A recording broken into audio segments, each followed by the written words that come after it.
She's had this, and we got one more phone call. Let's go to this. I'm looking to hear from you guys. What do you know about this? Do you have this? Looks like a lot of people in the chat are actually saying they've had symptoms of this and not exactly sure where it's coming from. So let's go to, it looks like, welcome to Troubled Minds, Lisa in Texas. Am I right? That's correct. How are you? Doing very well. Welcome to the show. You're on with Mike and Daryl. Go right ahead. What do you know about this Morgellons? Well, I actually have Morgellons disease, and I don't really know if I want to call it a disease. I think there's other elements to this as well, and I would have to agree with a lot of what I've heard this evening about the parasitic portion of it. I believe there's also a fungal portion of it. I literally contracted it. I don't even know what happened. I know I was down at the river. I am an avid artifact hunter. And I was at the Brazos River, and I just remember having this black tarry goo on my hands that I could not get off from digging artifacts. And I'll never forget that. It just clung to me. No matter how hard I tried to get it off, it would not come off. And it seemed like it was the very next day I noticed when I was walking barefoot through the grass, I should say. I was going to wash the rocks off, which some would call them, that they were artifacts. And I noticed these white fibers on them and all over them, and next thing I knew, I had seen one shoot into my toe. And I mean, I didn't feel the pain from it, but I had screamed hysterically because it's such a strange occurrence. And you know, from there on out, my life became a living hell. I was taken away from my daughter. At the time, I was put in for 3 days under an observation in a psychiatric house. You know, when you take someone's human rights to just breathe the air and live and think and do for themselves away, along with a mother who is a good mother and loves their children, and you put them away for something that you're screaming truth on, and then after that you find that you cannot turn to any medical facility, physician, or anyone, that even your own family, after being, you know, completely sane and an upstanding citizen, taxpayer, just what's considered the norm for most, you all of a sudden have the world turn completely against you. And so, in my opinion, there's an element to this that has almost a spiritual warfare type element to it, in fact. But you see the world around you change. You see the behavior of your own family, who was once a loving family for some of us, and other people, maybe not so much. But it seems like the element is that we all hit rock bottom at some point in our lives. Something really devastating happens, and some of us, you know, have that in common when we find ourselves with this, you know, I want to call it an affliction, but I refuse to give it any power whatsoever, because it doesn't deserve the power. I do believe that our government is well aware of this. I know some of the things that we are in fact capable of. You know, I'm not at liberty to repeat any, because it's let's just put it like this. This is nothing new. There's nothing new under the sun. But there is a supernatural side to this. I can tell you that after this happened to me, I started seeing, like, you know, they were saying you can see it everywhere. You can see it in the trees, in the clouds, in the sky, on your family and friends, in their homes. I have friends that have had it. You know, Candy Nelson's a good friend of mine. She's had it for 20 plus years. And the thing is, I believe there's a much larger connection involving this. I think this is one small piece of a very gigantic puzzle. And again, this is my opinion, but I went through an awakening, if you want to call it what you will, where I started seeing things in the sky. I started noticing that things had changed around me, or maybe they had always been that way, but due to, you know, our cognitive dissonance and our systematic way of learning and what was being taught to us, I think the element also in this is that we kind of wake up and see the truth in our own reality, which in fact ended up being a complete and far-fetched lie. A lot of it, including the historical portion of things that we were taught. So I'm speaking for myself, but I have several other Morgellons friends. Being that I have my own YouTube channel, Looking God's Child, I have people, you know, that are on. I interview people, and you would be shocked to think that, you know, are actually, in fact, happening along with this. You know, it's not just this. There are so many other very strange, spiritual, supernatural, whatever you want to call it. There's a lot of things that go with it, and I just think it's a small piece of a much larger puzzle. I do have people that come on and we can tell you things that will help ease it, that will help maybe for a while, but there seemingly is no getting rid of it whatsoever. So, again, I'm speaking from my own. Gotcha. So, hey, can you do me a big favor? Can you drop me a link of what that your YouTube channel is, and I'll share that around. We'll add it to the links in the description here as well. And again, so we have Lisa here from Texas. She's got a YouTube channel. They talk about Morgellons. She interviews people, and this goes deeper. And we're just about out of time. I hate to let you go, Lisa, but like I said, we do in the third hour. You're welcome to call back if you've got more to add. That's exactly why we do the third hour. So I appreciate the phone call. Please, one more time, what's your YouTube channel? What's it called? Waking God's Child. And again, I'm speaking for it. We have to have a voice. So it's Waking God's Child. Waking God's Child. Okay. I will see if I can get that. Please link it to me, and we'll put it up in the chat, and I'll promote it with this show as well. Okay. Thank you so much for the phone call. Thanks for listening, and look forward to hearing from you in the future. Okay. Thanks so much. Have a blessed one. Thanks, Lisa. You too. There you go. Simple as that. 702-957-1037. Got about a quick 40 seconds, Daryl, if you want to add anything to what Lisa said there. Oh, I'm so thrilled that she called. I listened to her channel. I don't know if you remember me, Lisa. I'm so happy you called and shared what you did with us. There's something very supernatural and spiritual tonight about this whole Morgellons situation. And I find it remarkable. There was a woman that was on Clarence Mitchell has a show called Closer Encounters. He had all these fibers coming out of my leg moving on their own. I said, please tell me, how can they put that in the documentary that the fibers don't move on their own? And that's what everyone's symptom is. Yeah. And so he never replied back to me. I screenshotted all that crap, man.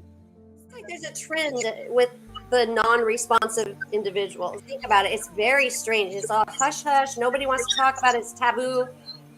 Doctors, nurses, your family, closest family, your own spouses or oftentimes children. I mean, everyone in your life just ears off, don't want to hear it, don't show me, not gonna look. I mean, I remember saying, Dad, please just play. Like, I don't want to see that. And I mean, like, they refused to look. And it makes you kind of wonder, is there not something programming their mind? There's something triggering in their mind, maybe a biosensor or a little algorithm within operative software system inside bodies, inside theirs already. I mean, I've wondered this. Yeah, we know that it's possible. I mean, hello, how could it not be possible? Well, my own husband, I was down on the floor that night. I told you my arm, I was getting electrocuted. So the next morning I woke up and there's fibers sticking out of my arm. So I left them there all day. And when he came home, I was like, I need to show you something. He's like, I don't want to see that. I was like, you're going to see this. You're going to see this. Yes. Good for you. And they just turned their head. And I thought, good Lord, let's just pretend for 1 second that the doctors are right and I'm just straight up crazy. Let's just pretend, even though there's, millions of us worldwide saying the exact same thing. And what are the odds of that? But let's just pretend like in your little mind, that's all you can handle. So I'm crazy. Say I am. If someone is crazy, isn't that still a medical, you're medically ill, right? So when have we ever treated sick people on any level like we have been treated? I guess is what I'm getting at. There's just something wrong, like when your families completely walk away, turn their backs, and they're like, oh, well, we don't know what to think. It worries us too. It's just like, oh, gee, it worries you too. Like, try being me and having people like you be such a pansy that you won't even look because you're more worried about your own little emotions. Try being me with it, suffering, dying. There's something wrong. It's some connection in the mind that's not doing what a human should do. What we were equipped to do at one time, it's no longer there. And I would say it's just a coincidence, like, oh, these mean, awful people, they're just terrible people. But in this case, I don't think that this can be the case. And here's why. We have not just doctors, not just the medical institutions, not just people that we know or the news, or not just that, our families, like every single individual in the world who was there, that was close one time, or your spouse or your children hugging, love you, and then all of a sudden you're sick, and then they're like, gone, just left your life just like that. Like you were only important for a mere second, and then they just pretend like you're dead. actually asked myself many times, am I dead? Is this hell? Like, I can't even tell. Like, I had the worst time trying to come to an understanding of what was taking place. And it was more so, first it was psychotic, what was happening in my body. But I think what I really couldn't get over the most, and still can't to this day, is the behavior around this in particular situation.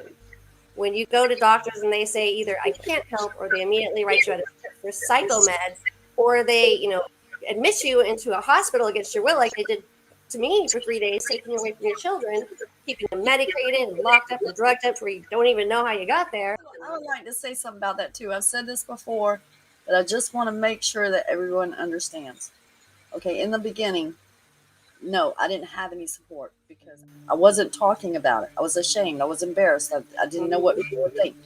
So the only way I was able to get support from people that don't even have this was to continue to talk about it. People that don't even have this, that actually the very first time I told them, they're like, I believe you. I would have never found that support if I had to stop talking about it.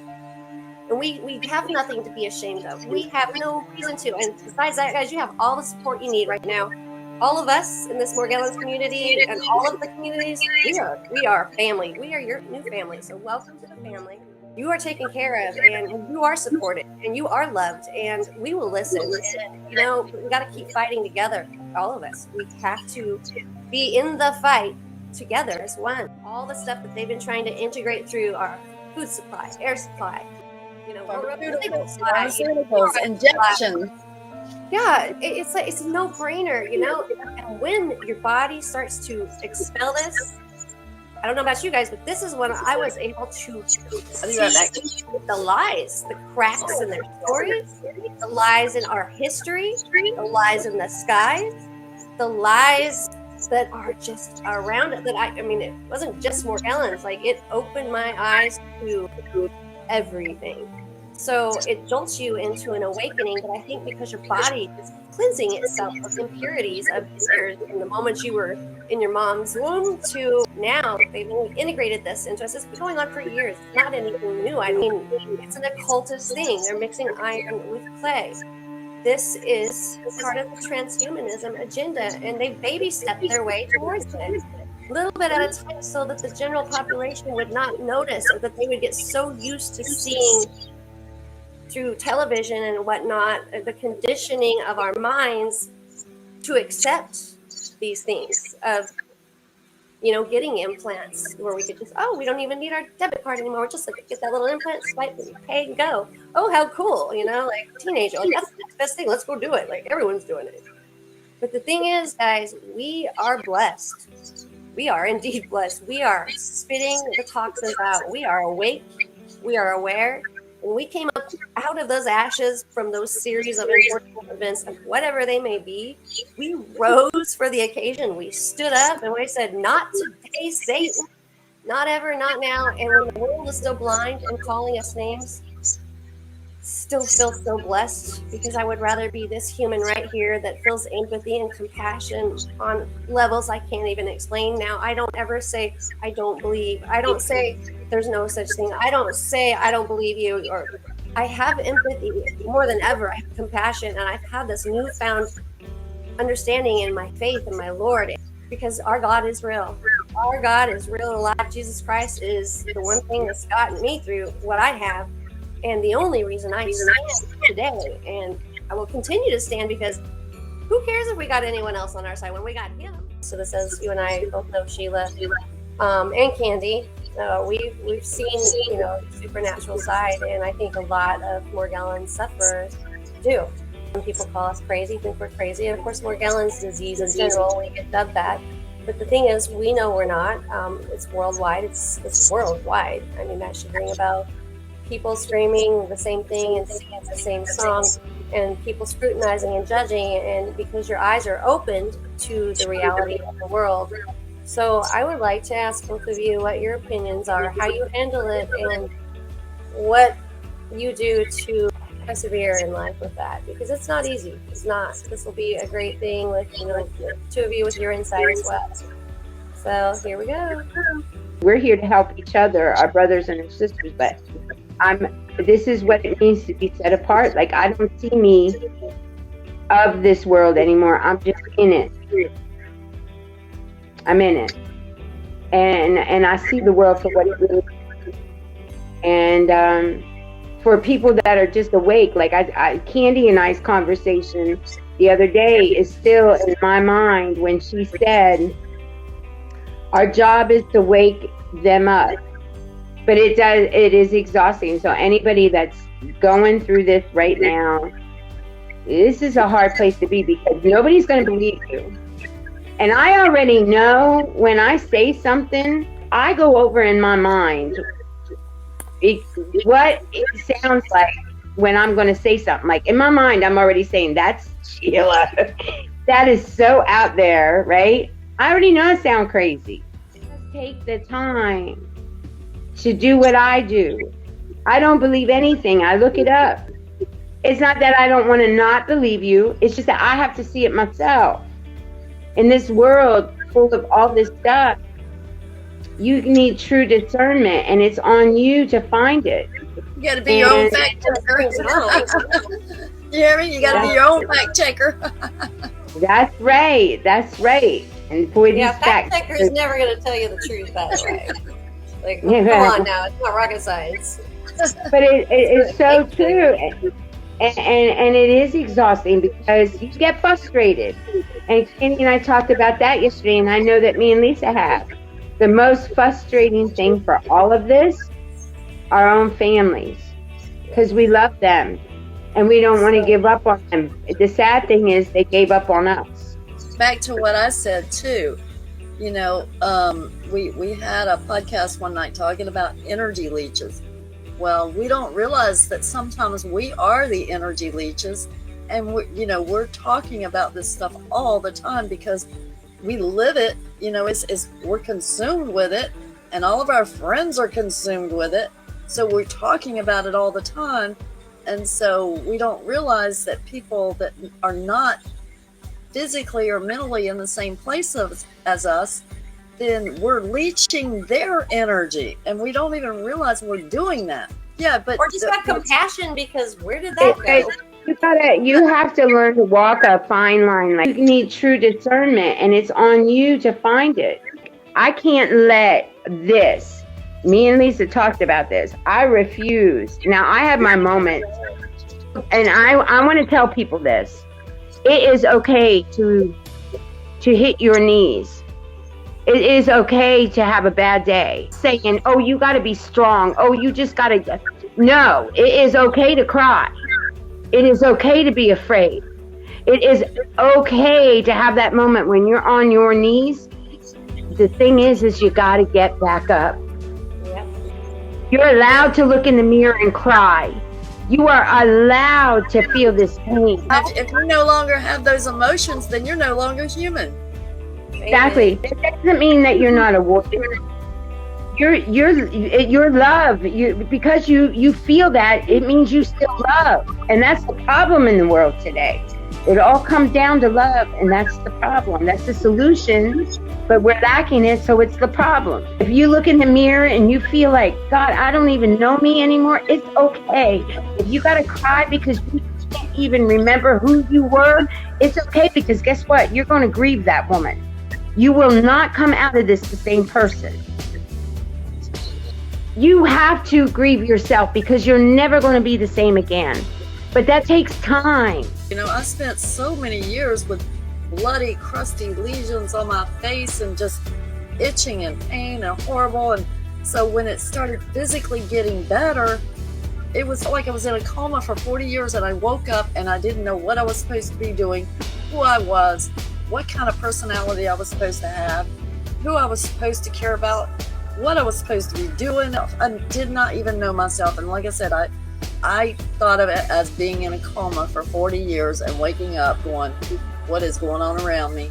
When I was in the shower and I was bathing, and I'm standing in the shower and I'm washing my body, and I started shaking. I couldn't breathe, and I had to grab onto the towel blower, and I was like, what is wrong with me? You know, I'm like, why am I feeling this way? I feel like I feel so empty. And what I was missing was the lesions and the pain. For the first time in 20 years, I took a shower without screaming. We are walking a line of a world that we're not in it. Okay, we're not in it, but we're still trying to have a life with our families and a life with this. It shouldn't be too much to ask of them, But whether they want to believe it or not. see, our family won't come into our world, and we wouldn't want them to. I don't want to scare anybody here with Morgellons. Not everybody that has Morgellons goes through the spiritual demon nastiness. They don't. They go through a whole lot of WTF moments, because none of this should be happening to our bodies. I went to nursing school. This should not be happening. I know anatomy. This should not be happening. And we all know that. Even if you're just a mom, you know that. Even if you live 25, 40 years, 50 years, you know it. I will tell you, you will not get through this without God. Amen. You got to think outside the box, number one. But number two, it is man-made. All of it is. God didn't do this. This is Satan's world. We're living here. He is incorporated his life in every way possible, through the monetary system, the banking system, the need to have material and physical things, the need to do this and self-satisfy and never be happy or content with anything at all, because we're used to getting. What I'm trying to say is, if anyone would just throw their hands up in the air, come to that point where like can't do it anymore, and surrender. Just reach out and ask God, He will 100% have to give yourself the faith to have in Him. And I'm telling you, He will be the reason you get back up every time. And this, my friends, is why I think we go to our knees sometimes, why we're shown these hard times, because we are not of this world, of the physical world. We're dying to live. But we find ourselves being human at the end of the day, and it's easy to fall into that and let the world bring us down, and that's also very hard on your health. So fight it to the best of your ability. Cut the negativity out of our lives the best we can. That's why you're here, because He has faith in you, and He knows that bringing you here will help you find Him, because you have something big to do. Last call ministry. Whoever you are, we love you. We're not alone. Bobby, We're not alone. Bobby says, I have many a message to send to many people. And I thank you, ladies. No better yet. I love and thank you. I can't tell you how much you minister to me. God sent you beautiful spirits to minister to me tonight. I am so, so blessed you're praying. We got this. And We again, do got this, Bobby. Right. I know that you can't go to your family, but you have a new family now. You have a new family. You're not alone. You're not alone.